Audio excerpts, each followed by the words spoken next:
High-definition haptic rendering. Haptic perception is essential for dexterous object manipulation in both real and virtual worlds.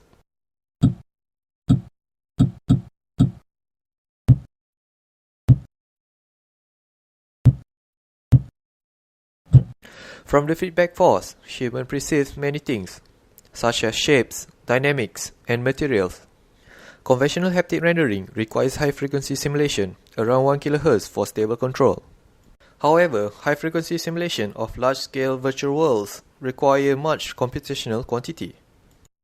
High dynamic range rendering for images is a good model to solve this issue. Usually, HDR images require HDR displays to be presented. On the other hand, HDR rendering reduces the dynamic range of HDR images for low dynamic range displays regarding human perception for images. High-definition haptic rendering also regards human perception. Humans perceive motion of object visually and prepare for impact force. However, time precision of human vision is not very accurate, so low-frequency simulation is enough for this impact force. On the other hand, human perceives dynamics and shapes of objects from the relations between applied forces and motions via haptic sensors. Haptic sensors require smoothness and high-frequency update, so we apply high-frequency haptic rendering for this. Perception of materials from force vibrations also requires high frequency. First, let us consider perception of materials. Okamura et al. Reported that even vibration generated from simple frequency and envelope model can generate perception of materials. We extend Okamura's model and integrate it to the haptic rendering. This is wood, and this is aluminium.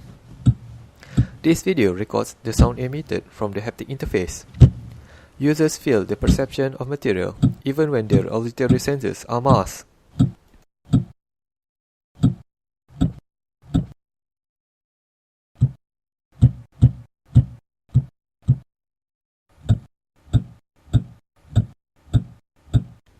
Humans perceive dynamics of objects from the relation between applied forces and motion of objects. Presentation of this relation requires high-frequency update and consideration to effects of all objects that are in contact with the objects touched by hands.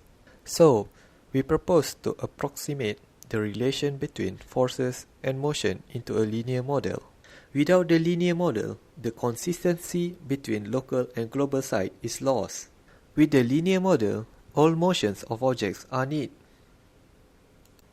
As a result of low-frequency update of global simulation, haptic interaction with lots of objects is realized.